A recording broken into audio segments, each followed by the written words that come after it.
Essa semana a novela tá pegando fogo noveleiros. É barraco, reviravolta e emoção do começo ao fim. Então já se ajeita aí, deixa o like, se inscreve no canal e vem comigo conferir tudinho no resumão da semana. Preparados? Então vamos nessa! Segunda-feira, 1 de dezembro. No hospital, a manhã nasce pesada, carregando aquele silêncio que só os corredores de enfermaria conhecem. Celso caminha decidido, quase elétrico, até encontrar Zuma parada perto da porta onde Candinho está internado. Ela tenta manter a postura, mas os olhos denunciam medo. E não é para menos. Quando Celso se aproxima, a tensão se torna quase palpável. Ele não perde tempo. Diz, com todas as letras, que vai contar a verdade sobre Samir para Candinho. Zuma regala os olhos, tenta controlar a respiração, engole em seco. Celso está irredutível. Acabou, Zuma.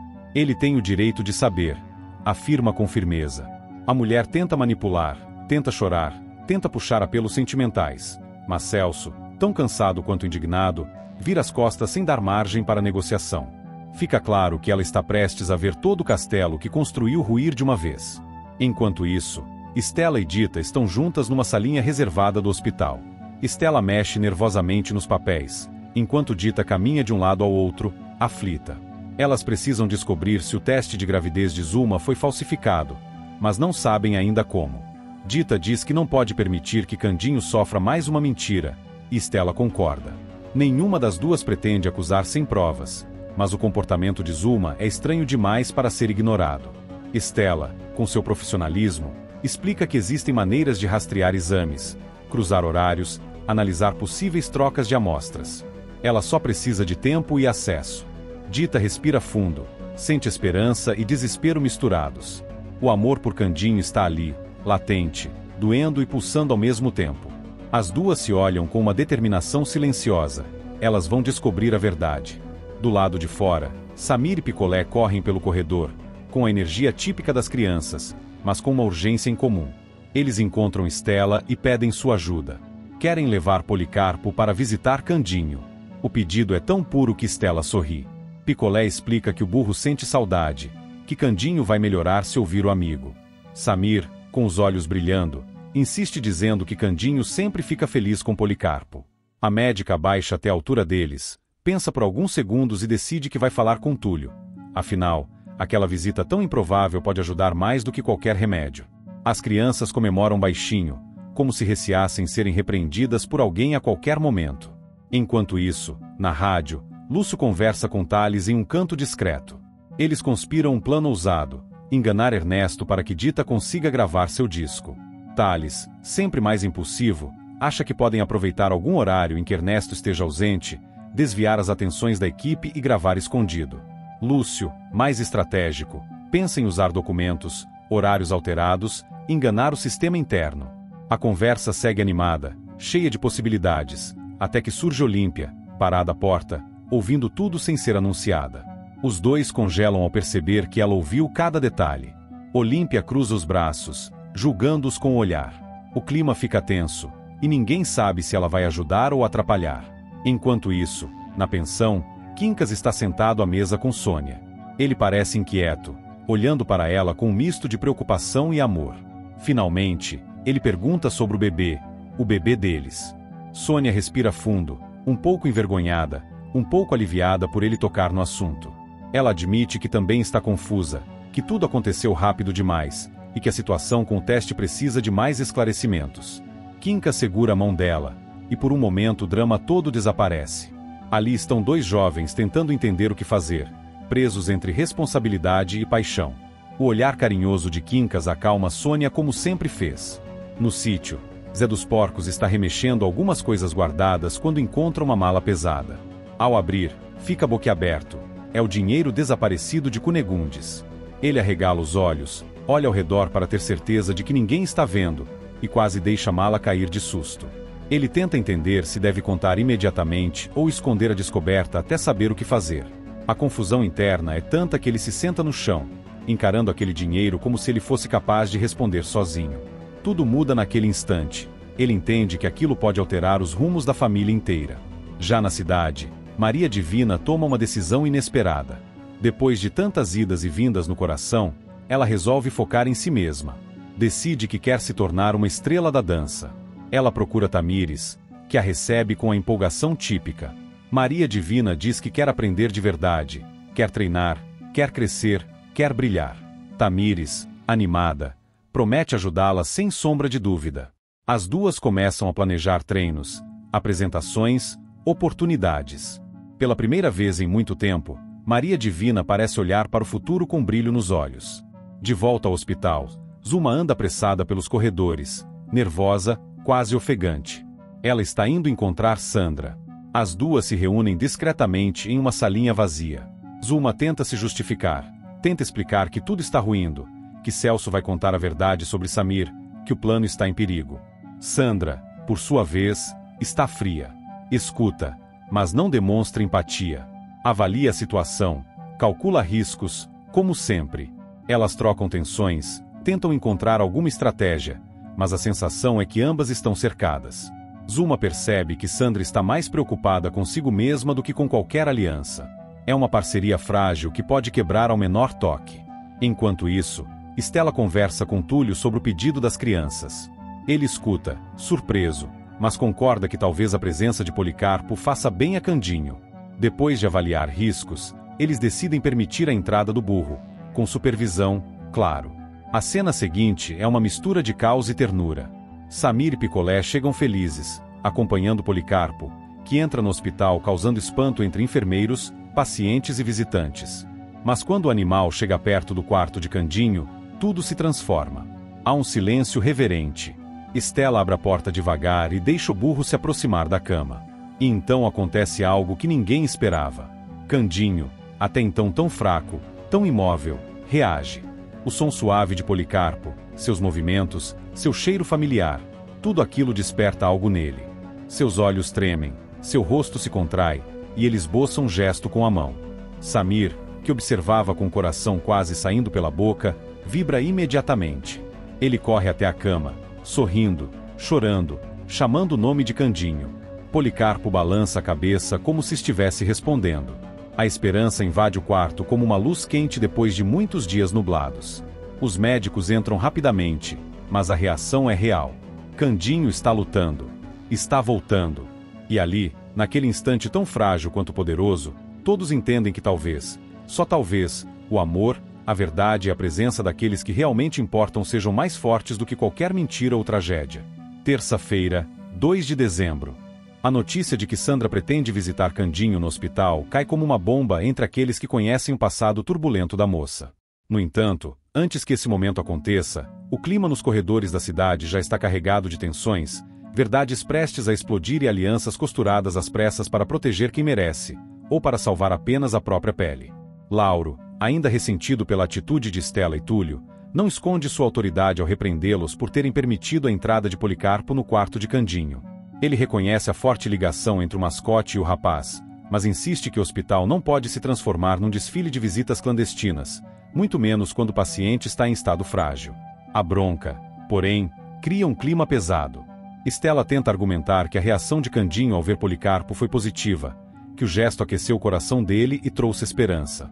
Mas Lauro, firme e pragmático, não cede, afirmando que decisões emocionais podem ser perigosas. Enquanto isso, Ernesto, em sua eterna busca por poder e manipulação, decide reinventar sua rádio para tentar recuperar o prestígio que vem perdendo após tantas confusões internas. Com o apoio de Olímpia, que rapidamente se coloca como parceira estratégica, ele começa a arquitetar um novo programa, algo que atrai ouvintes e coloca a emissora novamente no centro das atenções. Ernesto, como sempre, enxerga a rádio não como um veículo de comunicação, mas como uma arma, para influenciar, intimidar e moldar narrativas a seu favor. Só que a própria Olímpia, ao se aproximar demais da cúpula, acaba ouvindo mais do que deveria. É por causa dela que Ernesto descobre algo que mexe com suas estruturas de controle, a gravação clandestina do disco de Dita. Ela não hesita em revelar o plano de Lúcio Tales, possivelmente esperando algo em troca. Talvez reconhecimento, talvez poder, talvez apenas o prazer de assistir o caos se instaurar. Para Ernesto, a informação é suficiente para acender sua fúria. Ele não aceita que seus funcionários ajam pelas sombras, muito menos que Dita. Alguém por quem tem um ressentimento crescente, possa ter qualquer chance de ascensão sem sua autorização. E, enquanto a rádio ferve, outras relações ganham novas camadas. Zenaide e Asdrubal, depois de tantos desencontros e um jogo quase infantil de implicâncias e provocações, finalmente se deixam levar pela intensidade do sentimento que evitavam admitir. Um beijo sela essa nova fase, uma mistura de surpresa, alívio e até uma pontinha de receio. Afinal, ambos sabem que relações não são exatamente simples naquelas circunstâncias. Mas, por um instante, eles se permitem viver o que sentem sem medo. Enquanto isso, longe da Liz, Luma trava sua própria batalha silenciosa. Ela teme que Sandra esteja prestes a dar um passo drástico, especialmente ao saber que a vilã cogita se aproximar de Candinho. Zuma conhece Sandra como poucos, sabe do que ela é capaz, sabe que a moça carrega uma obsessão doentia pelo rapaz, e mais importante, sabe que Candinho está indefeso. A angústia cresce, mas Uma está tão envolvida em suas próprias mentiras, principalmente sobre o teste de gravidez falsificado, que qualquer passo fora do eixo pode desmoronar tudo que ela tenta preservar desesperadamente. Do outro lado, Celso e Anabela também enfrentam seus próprios conflitos internos. Os dois não admitem em voz alta, mas ficam profundamente incomodados ao ver Túlio tão próximo de Stella. A proximidade entre a enfermeira e o médico se intensifica à medida que enfrentam juntos a recuperação de Candinho. Para Celso, o sentimento é contraditório. Ele quer proteger Stella, mas também não quer vê-la envolvida com alguém que ele considera competitivo demais ou emocionalmente distante demais. Já Anabela, mesmo às voltas com seus próprios dramas, não consegue evitar a pontada de ciúme ao perceber que Túlio divide com Stella confidências que não ousa dividir com ela. Enquanto esses dramas se desenrolam, Maria Divina toma uma decisão importante. Cansada das incertezas em seu relacionamento com Zé dos Porcos, e incentivada por seu desejo de glória, ela decide investir de vez na carreira de dança. Para isso, procura Tamires, que se surpreende, mas acolhe a amiga com entusiasmo. Sabiá, sempre apaixonado e disposto a apoiar Maria Divina, aprova a nova empreitada e incentiva que ela siga seu sonho, mesmo que isso afaste cada vez mais dos caminhos que ele imaginava trilhar ao lado dela. No campo, Zé dos Porcos passa por sua própria reviravolta. Ao encontrar a mala com dinheiro de Cunegundes, ele confronta a mulher, claramente desconfiado. Não demora para deduzir que ela encontrou a mina de esmeraldas escondida, aquela mesma que sempre foi alvo de ambição. O clima fica tenso, cheio de acusações veladas. Zé sabe que Cunegundes jamais dividiria a descoberta se pudesse evitar, e ela, por sua vez, tenta contornar as suspeitas com explicações esfarrapadas. Mas o estrago está feito. O casamento entre os dois entra em uma nova fase de desconfiança profunda, e Zé percebe que talvez não tenha lugar naquele ambiente onde a cobiça fala mais alto do que a lealdade. E é nesse emaranhado de conflitos, verdades ocultas e tensões prestes a explodir que Sandra decide visitar Candinho no hospital. A entrada dela é como um vento gelado atravessando os corredores. Seus passos são calculados, seu olhar é certeiro, e sua expressão mistura afetação, falsidade e um toque de ansiedade, como se ela própria não soubesse até onde será capaz de ir. Candinho está fragilizado, inconsciente, mas sua presença faz o ambiente se encher de um silêncio incômodo. Alguns funcionários olham de longe, desconfiados. Sandra tenta parecer sensível, emocionada, mas qualquer pessoa que a conheça sabe que suas lágrimas são performáticas. Ela se aproxima do leito lentamente, observando cada detalhe do rapaz, lembrando-se de tudo que já tentou conquistar, e de tudo que destruiu no processo. E, por trás daquele suposto momento de afeto, existe um plano. Sandra não está ali apenas movida por saudade. Ela carrega intenções mais sombrias, ideias que rondam sua mente há muito tempo e que agora, com Candinho vulnerável, parecem ao seu alcance. Sua visita não é apenas sentimental, é estratégica. Ela olha ao redor, certificando-se de que está sozinha. A respiração fica mais pesada. O silêncio do quarto contrasta com o turbilhão que se agita dentro dela. Por um instante, parece que Sandra realmente se pergunta se deve seguir adiante. Mas o brilho perigoso em seus olhos denuncia a verdade. Ela não está ali para se despedir.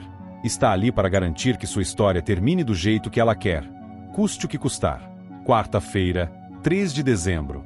A madrugada ainda pesava sobre o hospital quando Sandra, tomada por um ódio silencioso, se aproximou da cama onde Candinho repousava, frágil, ainda vencido pelo incêndio que quase lhe tirara a vida. Os monitores apitavam em intervalos regulares, e a luz amarelada criava sombras que dançavam nas paredes. Era a oportunidade que ela esperava.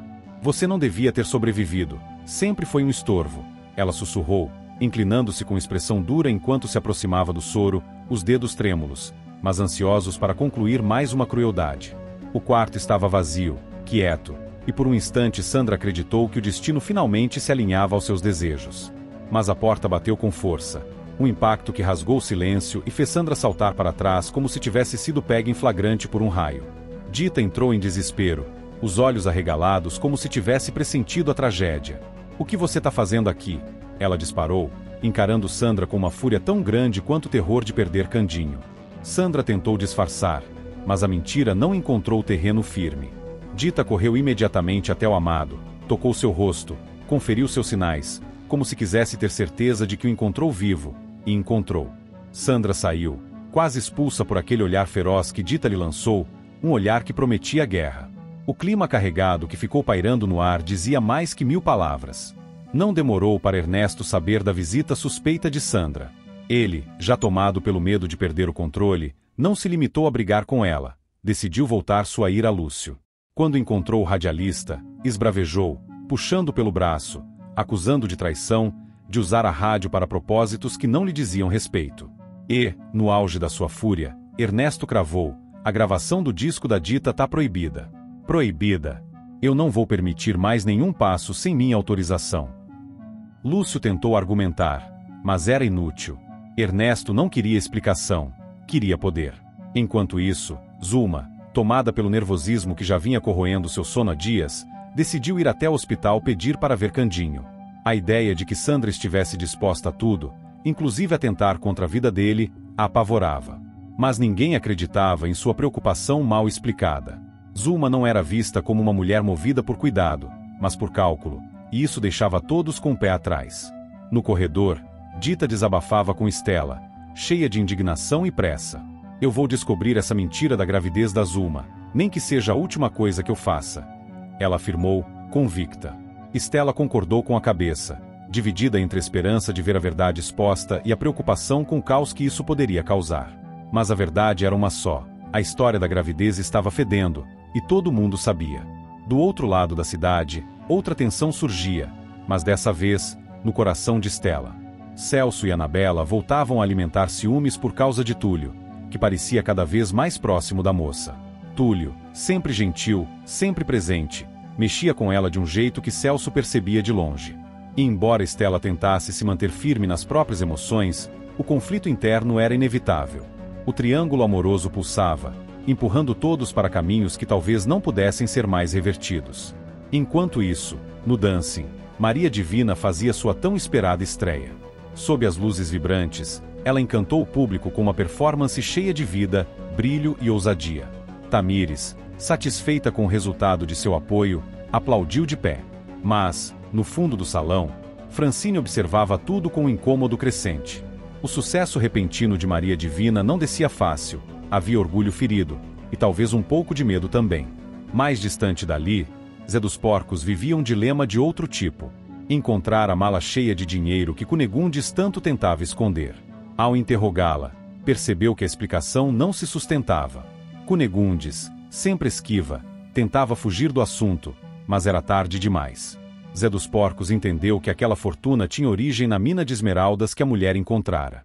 A revelação não trouxe alívio, trouxe tensão. Ele sentia que estava diante de algo maior, algo que poderia mudar tudo na família, e não necessariamente para melhor. No hospital, o clima era completamente diferente. Zenaide e Asdrúbal, embalados pelo ambiente de solidariedade trazido pela recuperação de Candinho, acabaram se beijando, num momento terno e inesperado. Era um alívio doce em meio a tantos desastres. Asdrúbal sorriu sem jeito, e Zenaide, levemente corada, desviou o olhar, como se fosse adolescente de novo. Mas aquela trégua durou pouco. Olímpia, sempre com o olhar atento, acabará de ouvir uma conversa que não deveria. Lúcio e Thales planejavam, às escondidas, finalizar a gravação clandestina do disco de Dita apesar da proibição de Ernesto. Assim que soube, correu até ele para contar tudo, sem deixar escapar nada. Eles vão passar por cima de você, Ernesto.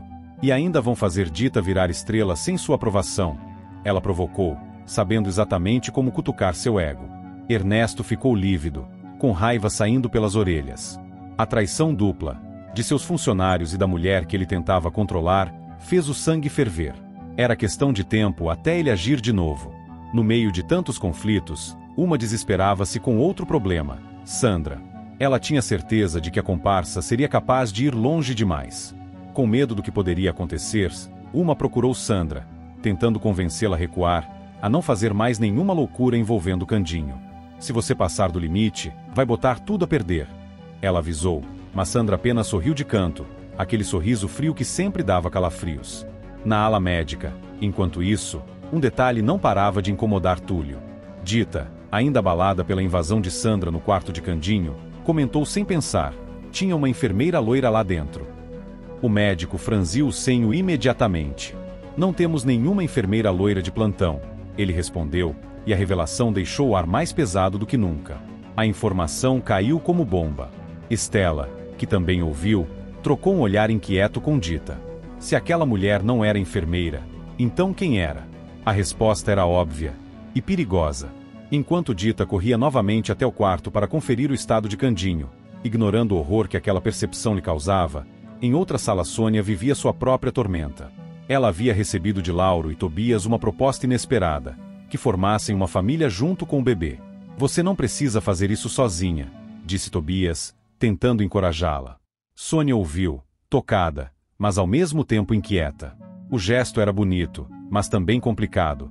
O futuro parecia ainda mais difícil de decidir. De volta ao centro da trama, Sandra, frustrada pela interrupção de sua tentativa anterior, se mantinha vigilante, buscando outra brecha para se aproximar de Candinho. Cada passo que ela dava deixava Zuma mais assustada, e mais disposta a fazer alianças duvidosas para proteger seu próprio plano.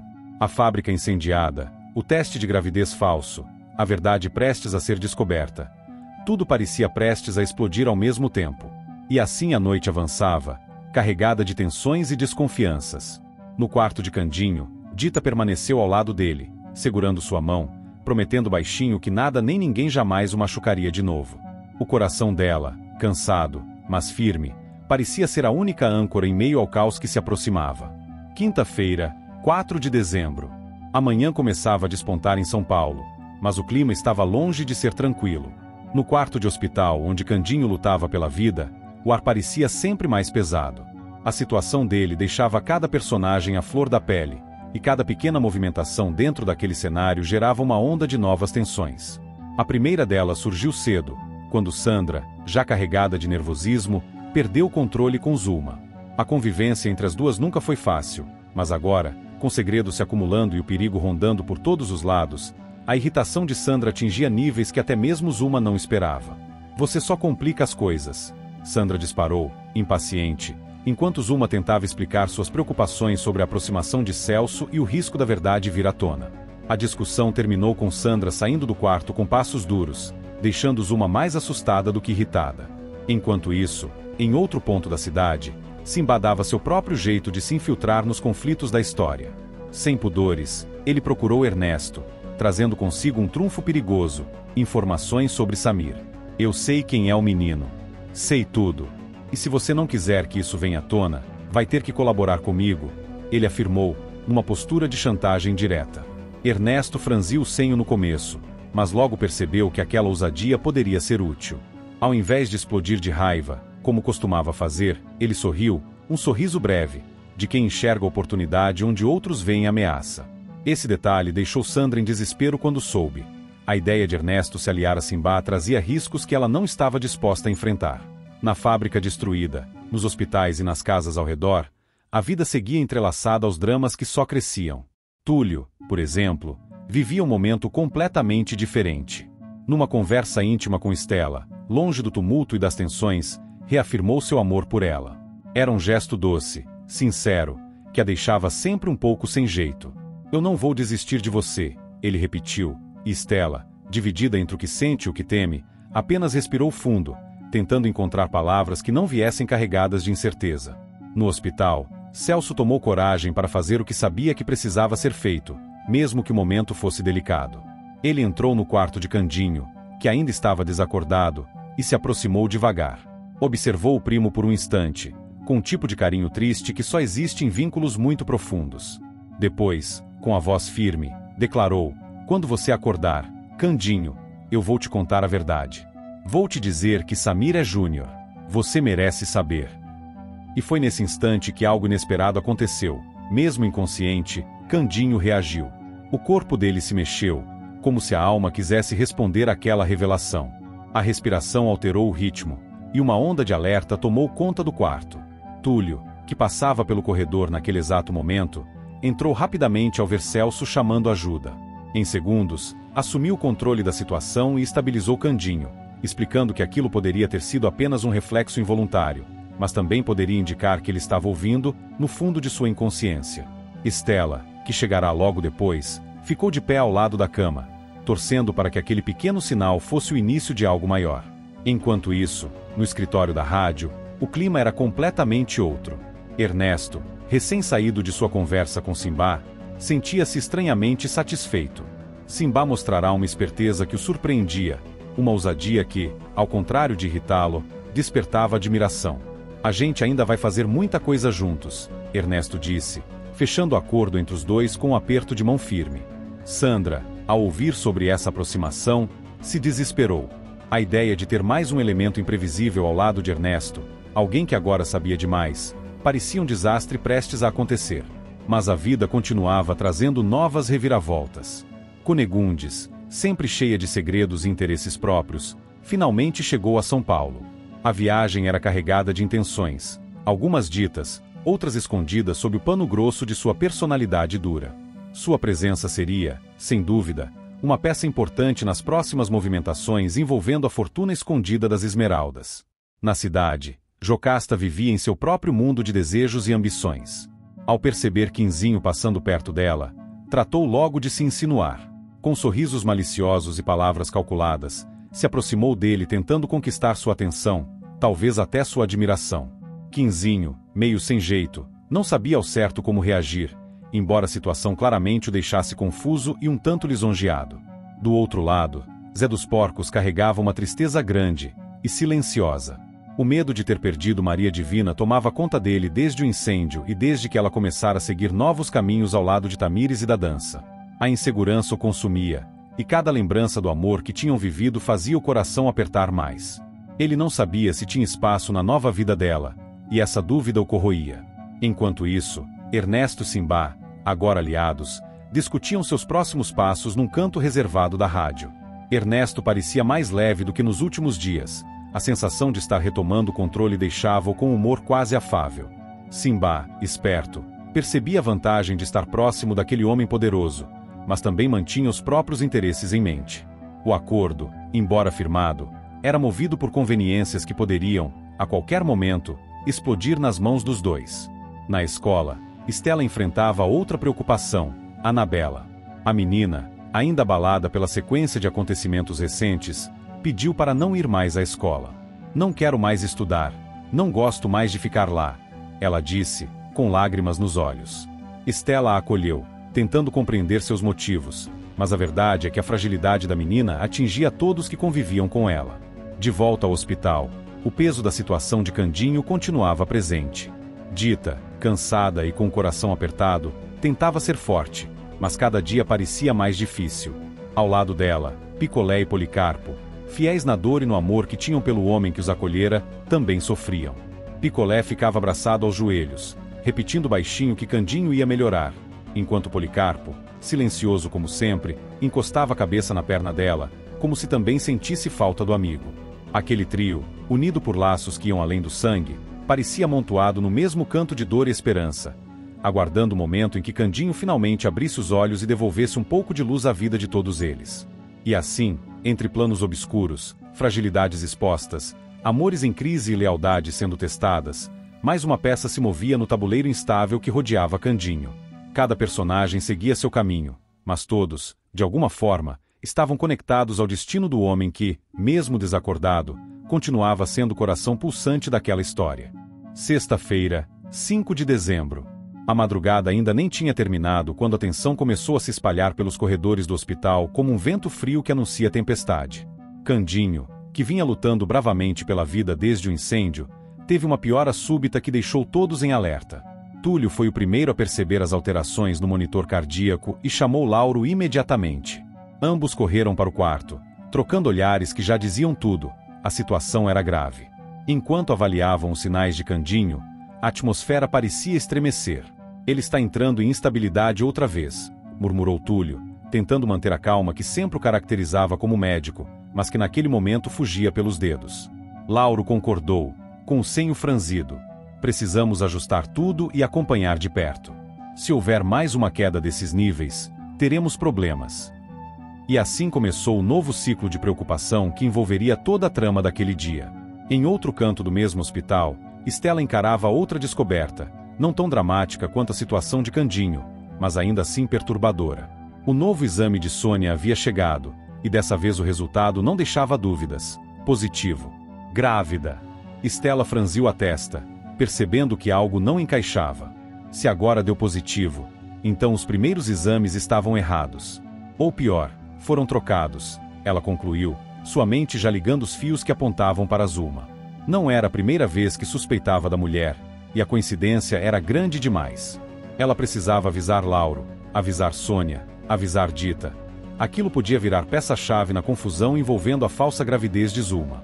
Enquanto isso, na casa de Cunegundes, um clima completamente diferente se formava. Margarida e Manuela estavam sentadas na sala quando Joaquim entrou exibindo orgulhosamente um presente caro que receberá da avarenta matriarca. Elas trocaram um olhar desconfiado. Era estranho, muito estranho, ver Cunegundes distribuindo presentes assim, de forma tão generosa, ainda mais sabendo que ela guardava segredo sobre a esmeralda recém-encontrada. Por que ela está mimando tanto Joaquim? Manuela murmurou. Margarida cruzou os braços. Está cheirando a culpa ou o interesse? E vindo dela, pode ser os dois. A cena ficava no ar como uma interrogação silenciosa. Não muito longe dali, Aide folheava o diário herdado da mãe pela primeira vez desde que receberá o objeto. Mas algo estava errado. Algumas páginas tinham sido arrancadas, de maneira limpa, cuidadosa, quase profissional. Mas arrancadas. O coração dela apertou. Apenas uma pessoa teria tido acesso ao diário recente o suficiente para mexer nele daquele jeito: Lúcio. Ela sentiu uma mistura de raiva, medo e decepção. Aquele homem, que sempre se colocava como figura forte e enigmática, agora se revelava capaz de manipular até memórias que não eram dele. Por que ele faria isso? O que está escondendo? Ela murmurou, apertando o diário contra o peito como se pudesse protegê-lo de ameaças invisíveis. De volta ao hospital, o relógio marcava pouco antes das 7 quando Stella encontrou Dita no corredor. A cantora, exausta e com os olhos cansados de tantas noites sem dormir, percebeu na expressão da amiga que algo estava errado. O que aconteceu? Ela perguntou, com a voz trêmula. Stella respirou fundo antes de revelar. Dita, o Candinho piorou. Você precisa se preparar para o que pode acontecer. Dita levou a mão ao rosto, sentindo a realidade pesar sobre seus ombros, mas não desabou. Foi até o quarto imediatamente. Ao ver Candinho mais fraco, com a respiração instável, seus olhos se encheram, mas ela segurou a mão dele e disse: Eu tô aqui. Eu não vou embora. A imagem parecia congelar o mundo ali dentro por alguns segundos. Já nas ruas de São Paulo, Zé dos Porcos vivia um dilema completamente diferente, e doloroso à sua maneira. Francine, percebendo que ele estava vulnerável após o afastamento de Maria Divina, decidiu agir. Fingiu ser a rival, imitando gestos, voz, trejeitos, e enganou Zé dos Porcos. Ela se aproximou, disfarçada numa sombra de Maria Divina, alimentando nele a esperança de que ainda havia reciprocidade. O homem, inocente e com o coração partido, acreditou. Maria Divina, ele murmurou, confuso. Francine se aproveitou daquele momento frágil para manipular as emoções dele. Zé, sem perceber a farsa, deixou-se levar pela ilusão, completamente enganado. Enquanto isso, Zulma caminhava pela calçada com passos nervosos. Tinha acabado de discutir com Sandra, e seu humor estava tão instável quanto sua sorte. Mas nada poderia tê-la preparado para o que veio em seguida. Sandra, movida por uma mistura de ódio, frustração e medo de perder o controle sobre sua trama, acelerou o carro em direção à rival. Os olhos de Zulma arregalaram no mesmo segundo em que percebeu o perigo. O carro veio rápido, muito rápido. Mas antes que o impacto acontecesse, Ernesto reagiu como se sua vida dependesse disso. Ele correu, puxou Zulma com força e a jogou para o lado da calçada, segundos antes de Sandra passar como um furacão desgovernado. O barulho dos pneus ecoou pela rua, mas a tragédia foi evitada no último instante. Desesperada e em choque, Zulma foi amparada por Zenaide, que chegará ao local após ser avisada por vizinhos. Zenaide, Vendo a patroa emocionalmente destruída, decidiu que não podia mais carregar aquele segredo sozinha. No percurso até o hospital, entre lágrimas e soluços, ela confessou: "A senhora nunca esteve grávida. Eu menti por você. Mas não posso continuar." Zulma, ainda tremendo, fechou os olhos e sentiu tudo desabar. Era o fim da farsa, e ela sabia que a revelação destruiria tudo que havia tentando construir. No hospital, Dita recebeu a notícia como quem recebe um sopro de esperança num deserto. A falsa gravidez estava finalmente desmascarada. Ela sentiu o peso sair das costas e correu até o quarto de Candinho. Mesmo frágil, ainda inconsciente, ele parecia mais tranquilo naquele instante. Ela segurou sua mão e sussurrou: "Descobriram a verdade, meu amor. Você e eu, ninguém vai nos separar." Suas palavras carregavam coragem, alívio e uma certeza absoluta. Aquele amor, apesar de todas as tempestades, seguia firme. E assim, entre revelações, quedas, reencontros, ameaças, confissões e esperanças renovadas, o dia se desenrolava em força total, entrelaçando destinos em torno de Candinho, o coração daquela história, mesmo preso ao silêncio da inconsciência. Claro, novos conflitos ainda estavam no horizonte, mas pela primeira vez em muito tempo, Dita e Candinho pareciam novamente unidos por um fio de esperança verdadeira. Sábado, 6 de dezembro. O dia amanhece carregado no hospital, enquanto Estela e Túlio ainda tentam entender o turbilhão que se formou ao redor de Candinho. A revelação sobre Zulma mexeu com todos, mas Estela sabe que ainda falta encarar a enfermeira cara a cara. Ela entra no quarto onde Zulma está isolada e, com a firmeza que só adquiriu nos últimos tempos, informa que o resultado do exame confirmou: não há gravidez alguma. Zulma, pegando fôlego como se estivesse se afogando em orgulho ferido, reage com um sussurro cheio de veneno, prometendo que ainda conquistará Candinho, custe o que custar. A frase ecoa, deixando a sala pesada. Túlio testemunha a cena e, sem esconder a indignação, repreende Zulma duramente, dizendo que a farsa dela já causou sofrimento demais. Mas Zulma, agarrada à própria obsessão, não recua 1 centímetro. Enquanto isso, a cidade começa a sentir o impacto da chegada repentina de Cunegundes. A matriarca, sempre movida por ambição pura, anuncia em alto e bom som que deseja comprar o sítio de Candinho. A notícia cai como uma bomba entre os que conhecem a história do rapaz. Não bastava o mistério das esmeraldas, agora Cunegundes quer expandir seu território financeiro, e faz isso distribuindo presentes caros para Joaquim, deixando Margarida e Manuela desconfiadas. As duas tentam interpretar a generosidade repentina, mas é difícil acreditar em boas intenções quando se trata de Cunegundes. Enquanto cada um tenta lidar com seus próprios conflitos, Francine se prepara para mais uma tramóia. A dançarina, sempre pronta para garantir que nada atrapalhe sua ambição, pede segredo a Mirtes sobre uma viagem que pretende fazer. O silêncio de Mirtes é comprado pela confiança frágil que Francine costuma inspirar nos outros, mas por trás do sorriso há algo perigoso se formando. A sombra do que Francine planeja ainda não está clara, mas já causa arrepios. No casarão, Aide continua obcecada em descobrir o que Lúcio anda escondendo. Ao perguntar a Quitéria sobre o diário da mãe, repara no desconforto imediato da criada. A reação deixa Aide alerta. Há algo ali, e quanto mais tentam esconder, mais ela quer saber. Lúcio, por outro lado, tenta seguir como se tudo estivesse sob controle, embora o incômodo que ele sente sempre que o assunto surge revele sua culpa. O sumiço de páginas do diário é como um fantasma rondando a casa, pronto para aparecer no momento mais inconveniente. Enquanto isso, Celso, ainda dividido entre responsabilidades, culpas e sentimentos não resolvidos, decide convidar Tamires para jantar. A aproximação entre os dois surge como uma tentativa de respirar longe de tantos conflitos familiares, mas basta olhar nos olhos de Estela para perceber que o coração dele ainda está preso a outro lugar. A cena é silenciosa, quase imperceptível, mas Estela sente. Mesmo sem admitir, o convite toca áreas que ela tenta ignorar. Seu amor por Celso se torna um dilema que se choca com suas obrigações no hospital. Na rádio, Ernesto e Simbá finalmente chegam a um entendimento. É uma aliança improvável, movida mais pela conveniência do que por confiança real.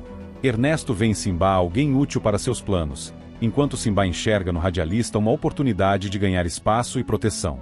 Os dois apertam mãos como se selassem um pacto silencioso, e Sandra observa de longe, tomada por uma mistura de inquietação e desconfiança.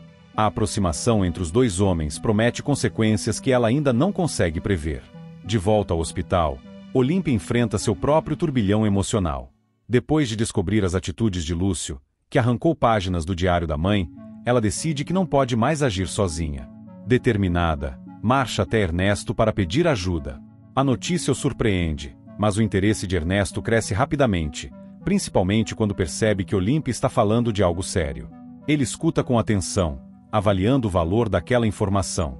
Por trás dos olhos, a mente de Ernesto calcula possibilidades, riscos e vantagens, como sempre fez. Dirce aparece no hospital para conversar com Stella, e o assunto é Anabela. A professora comunica que a menina não está mais indo à escola, e o alerta acende outra luz vermelha nas preocupações de Stella. A enfermeira sente um aperto no peito ao imaginar por onde Anabela anda, sabendo o ambiente instável que a rodeia. Enquanto isso, longe dos olhos de todos, Simba e Ernesto descontam suas frustrações em cima da menina. A dureza com que tratam Anabela revela o lado mais cruel da parceria que acabaram de formar.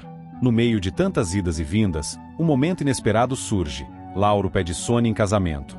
Depois de viver tantas incertezas, Sônia recebe o pedido com emoção, tocada pela sinceridade que vê nos olhos dele. É como se, em meio a toda a confusão, finalmente surgisse uma chance de estabilidade.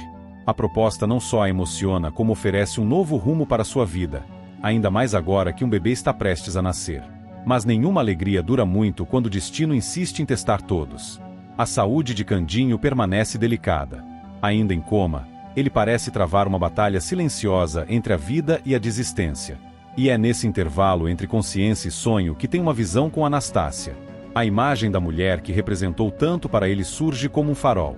Ela aparece serena, quase luminosa, como uma lembrança viva que tenta alcançar sua mão. Candinho, mesmo imóvel no leito, reage levemente, como se buscasse essa presença. A visão funciona como um abraço da memória, como se Anastácia estivesse lhe dizendo que ainda há caminho a ser trilhado. Dita, que não desgruda do amado nem por um minuto, sente que algo mudou quando chega ao quarto. Stella, ao vê-la entrar, se aproxima com cuidado. O olhar da enfermeira não esconde a preocupação com a piora recente de Candinho, mas também carrega compaixão por Dita, que atravessa esse momento com coragem admirável. A notícia da falsa gravidez de Zulma, confirmada por Zenaide, trouxe um alívio imenso para Dita. Mas essa vitória emocional se mistura agora com o medo de perder Candinho. Mesmo assim, ela toca a mão dele e afirma em voz baixa que nada irá separá-los. É uma promessa que nasce da dor, do amor e da luta. O hospital inteiro parece respirar essa tensão. Cada passo de uma enfermeira, cada mudança no ritmo dos aparelhos, cada visita inesperada contribui para um clima de expectativa constante. E, naquele canto silencioso do quarto, Candinho permanece imóvel, mas não indiferente. A visão com Anastácia parece tê-lo alcançado de um jeito profundo, como se reacendesse uma fagulha dentro dele. Seus dedos se movem de leve, um gesto quase imperceptível que Dita percebe primeiro que todos. Ela aperta sua mão, com o coração acelerado, como se esperasse que ele retornasse ali mesmo, naquele instante. E acabou o resumão de hoje. Se a novela tá boa, imagina o resumão de amanhã. Então se inscreve aí e vamos fofocar juntinhos no próximo vídeo, porque aqui a gente vive de resumo, emoção e um pouquinho de confusão.